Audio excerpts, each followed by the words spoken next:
Bien, queridos amigos y hermanos, en esta ocasión para poder compartir con ustedes una meditación de la palabra del Señor, en el Evangelio de San Mateo, capítulo 16. San Mateo, capítulo 16, un pasaje muy conocido de la palabra del Señor, de la Biblia. A partir del versículo 13, dice así, San Mateo 16, 13. Y viniendo Jesús a las partes de Cesarea de Filipo, preguntó a sus discípulos, diciendo, ¿quién dicen los hombres que es el Hijo del Hombre? Y ellos dijeron, unos Juan el Bautista, y otros Elías, y otros Jeremías, o alguno de los profetas. Él les dice, ¿y vosotros, quién decís que sois? Y respondiendo Simón Pedro, dijo, tú eres el Cristo, el Hijo del Dios viviente. Entonces respondiendo Jesús le dijo, bienaventurado eres, Simón, hijo de Jonás, porque no te lo reveló carne ni sangre, mas mi Padre que está en los cielos. Mas yo también te digo que tú eres Pedro, y sobre esta piedra edificaré mi iglesia, y las puertas del infierno no prevalecerán contra ella. Hasta aquí la palabra del Señor. Y aquí lo que tenemos que, en primer lugar, ver es que el Señor Jesús está dirigiéndose a un lugar, ¿sí?, que Él no va con mucha frecuencia. En ese lugar no va Él habitualmente, ¿sí? Es Cesarea de Filipo, como acabo de leer, ¿no?, en el versículo 13. Y hay que aclarar que nada tiene que ver Cesarea de Filipo con Cesarea Marítima, ¿sí?, que es otro lugar en el cual estuvo el apóstol Pablo, ¿no?, en su ministerio, ¿no?, que por supuesto es muy importante, pero no tiene nada que ver con este lugar. Cesarea de Filipo es un lugar que está ubicado en el norte de Israel, ¿sí?, fuera de lo que es Galilea, y se ubica en lo que se llama los Altos del Golán. Está justo en los pies ¿no?, de los Altos del Golán. Cesarea de Filipo no es un término hebreo, ¿no?, es un término que es romano, y los romanos eran idólatras. Justamente es un sitio donde se labraba la tierra para que la gente pudiera acceder ahí, ¿no?, y colocar sus ídolos. Y esos ídolos no era un solo ídolo, sino que eran varios ídolos, y para que ellos pudieran postrarse y ofrecer sacrificios a cuanto ídolo a la gente se le ocurriese llevar allí. Inclusive allí en este lugar se hacían sacrificios humanos, ¿sí? Hubo gente que ha estado en Israel, inclusive hermanos, pastores a los cuales yo he visto varios videos que son fieles a la palabra del Señor y que dicen que hacían estos sacrificios humanos como una cueva que había en ese lugar, y ahí arrojaban inclusive a los bebés o a los hijos, los arrojaban como sacrificio a sus ídolos, a sus creencias paganas, ¿no? Justamente en este lugar es en el que el Señor Jesús elige ir con sus discípulos y hablar. Y no es casualidad que lo haga allí, sino que, bueno, analizando justamente lo que él dice, pero en primer lugar, él les está preguntando a sus discípulos en este lugar que quién dicen que era él. Al Señor Jesús rara vez habla así, ¿no?, preguntando acerca de él, pero acá estaba buscando justamente qué es lo que decían los discípulos, ¿no?, a ver si tenían conocimiento en primer lugar de lo que la gente decía no que era. Y hoy en día, inclusive, fíjense las respuestas que le dan, ¿no? Uno a Elías, el otro Jeremías, otro alguno de los profetas. Inclusive en el día de hoy hay mucha gente en muchos lugares del mundo, ¿no? Sobre todo la parte donde la religión que prevalece es el Islam, que no conocen el nombre de Jesús y que no lo conocen a Jesús. Y aquí Jesús está justamente eh, quizá dándonos un mensaje también a nosotros, ¿no? Porque Él está hablando con sus discípulos. Se supone que nosotros somos cristianos, que somos evangélicos, que leemos los evangelios.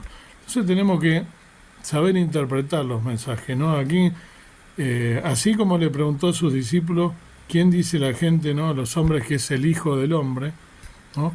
Ese era el nombre, ¿no? Que revela cuando él, lo que está demostrando este nombre, Hijo del Hombre, es la parte de siervo, ¿no? De Jesús, significa Hijo del Hombre. En otro video lo he explicado esto. El hecho es que él quiere saber quién dicen la gente que es. Y nosotros expliqué el otro día, ¿no? ¿Cuántos son la gente que todavía falta conocer el nombre de Jesús, falta conocer acerca de Jesús? Siendo que Él nos mandó a predicar el Evangelio a toda criatura, ¿no?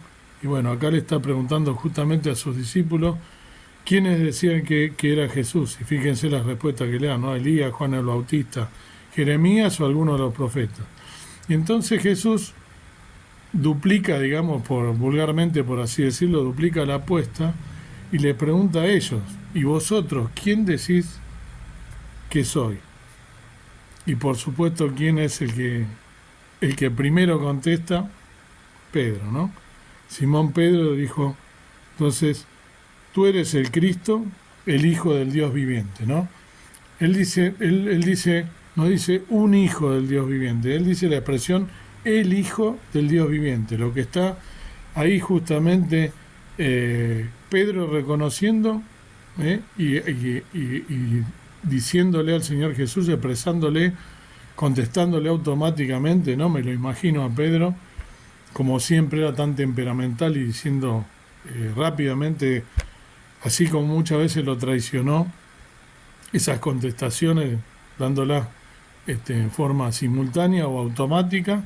Acá bien contesta, ¿no? Él y dice, tú eres el Hijo del Dios viviente, con lo cual está diciendo el Hijo, un Hijo, o sea que reconoce la divinidad de Dios, porque es único. Si está diciendo el Hijo, no está diciendo los hijos, uno de los hijos, no, el Hijo del Dios viviente. Está reconociendo justamente el nombre de Jesús, ¿sí? Reconociendo la divinidad de quien Él hasta ese momento había acompañado y a quien Él había escogido como su discípulo, ¿no? Entonces es importante que sus discípulos justamente exprese al Señor Jesús en lo que justamente quería escuchar. Por eso, fíjense la respuesta que le da, ¿no? El Señor, en el versículo 17. Al expresarle Pedro esto y reconocer el nombre de Jesús, ¿no? Reconocer que era el Hijo del Dios viviente, el Hijo de Dios, pero del Dios vivo además, ¿no? Él dice, bienaventurado eres, Simón, ¿no?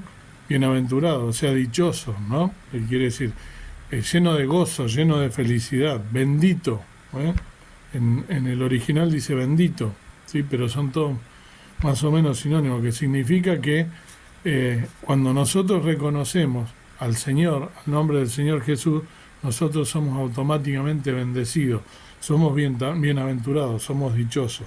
Por eso el Señor Jesús, al reconocer que bien había contestado Pedro, ¿no? Le dice que es bienaventurado. Pero no lo llama Pedro. ¿Cómo lo llama? Lo llama Simón, lo llama por su nombre en hebreo, que se pronuncia Shimón, ¿no? Y este nombre hebreo tiene un significado, quiere decir oír, pero no significa oír simplemente como oír, ¿no? Por el solo hecho de que oigo algo en un momento, sino que significa oír con el propósito de obedecer. Ese es el significado que tiene el nombre Shimón o Simón, ¿sí? Por eso el Señor Jesús, justamente al mencionar el nombre del Señor Jesús y reconocerlo como el Hijo del Dios viviente, por eso Él explica y lo llama por su nombre, Simón, hijo de Jonás, que rara vez el Señor Jesús lo hace en este caso, porque no te lo reveló carne ni sangre, o sea, ningún ser humano, sino mi Padre que está en los cielos. Por eso lo llama Simón y no lo llama Pedro, ¿no? Y es una demostración que le dice, ¿no? Y además después el Señor Jesús agrega, ¿no?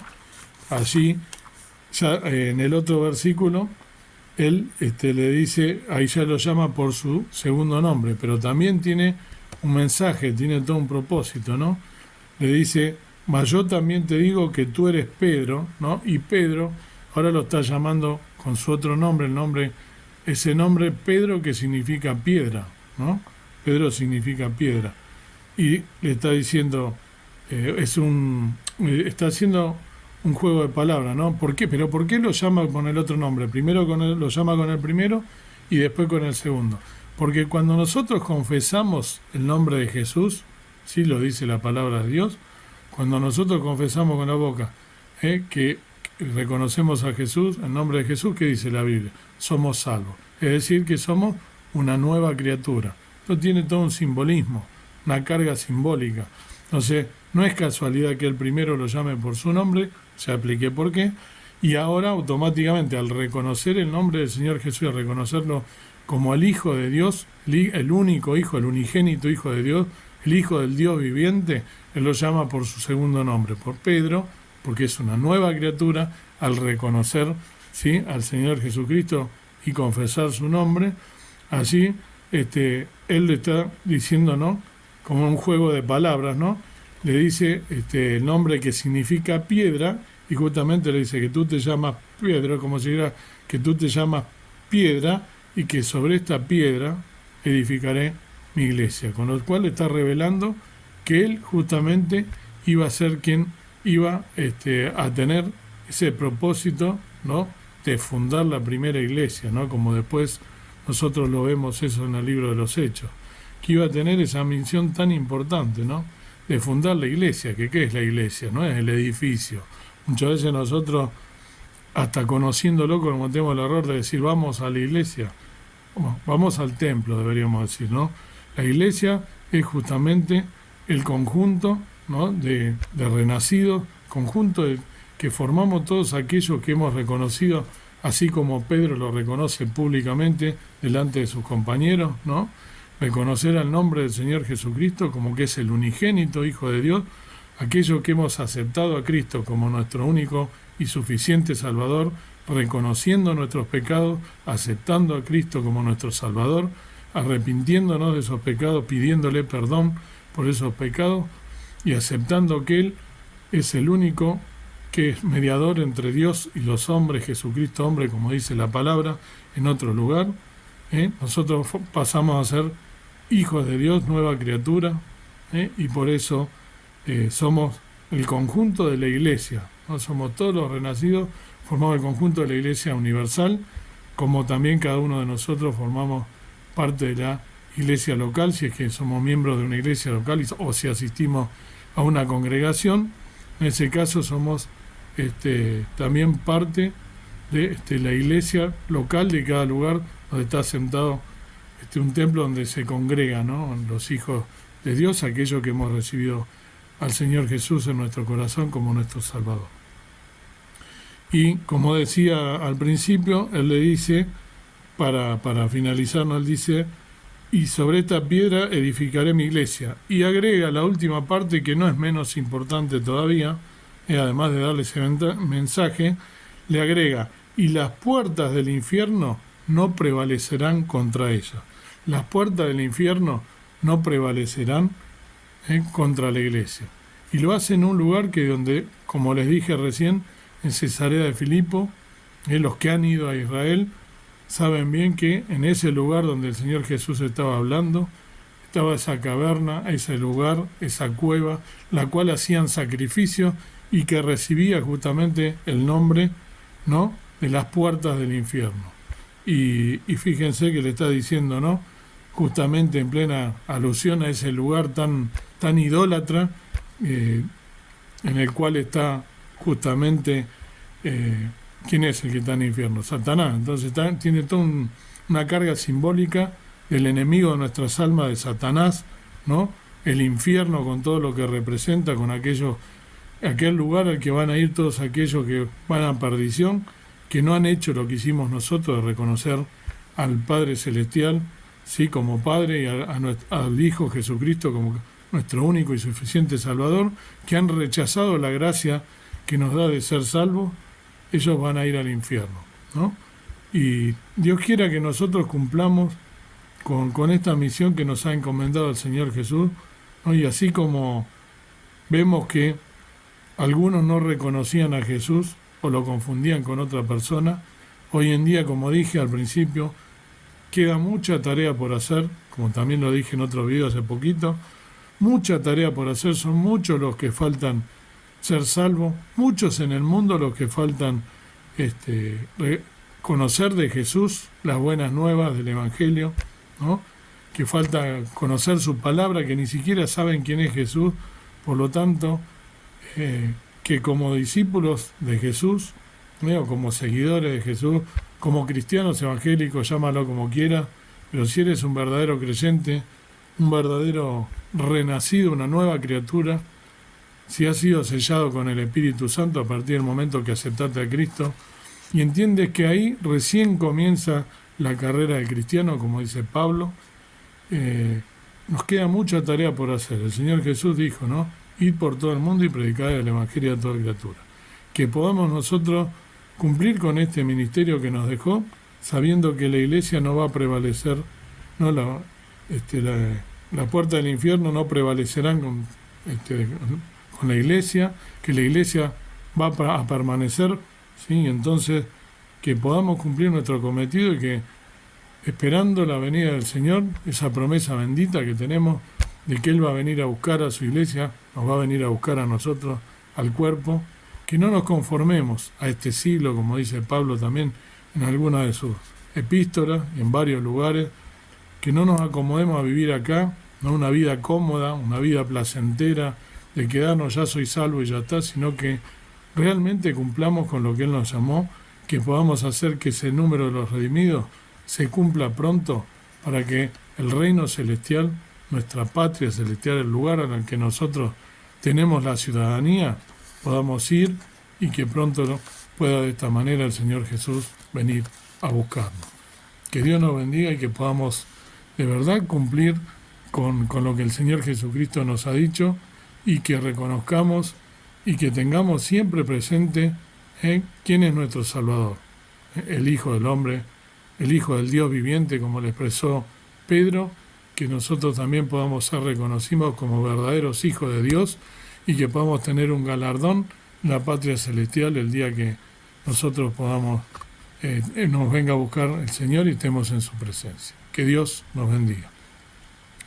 Amado Dios y Padre Celestial, gracias por poder estar meditando en esta palabra, gracias por que ha sido tan clara, alejarnos, gracias porque así como has hablado con tus discípulos y le has preguntado quién eras tú, ellos habiendo estado al lado tuyo con ese ministerio precioso que has hecho aquí en la tierra, que te has dignado a mandar a tu Hijo, a que nos salvara, nos redimiera, pedirte que podamos tener presente ese sacrificio que hizo por nosotros, dando su vida, injustamente pagando el precio alto que le costó la vida, ser blasfemado, ser injuriado y cargar el precio del pecado nuestro y librarnos de la condenación eterna. Que siempre tengamos presente esto y que podamos nosotros predicar el Evangelio a toda criatura, proclamar el nombre de Jesús en todos lados, a todos aquellos que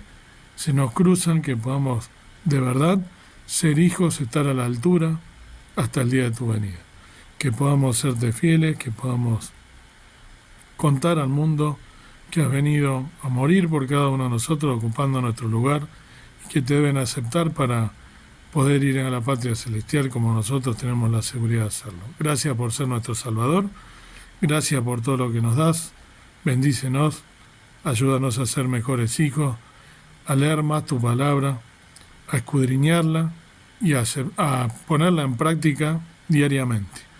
Gracias te doy por todo, perdona mis pecados, en el nombre precioso de Cristo nuestro amado Salvador. Amén.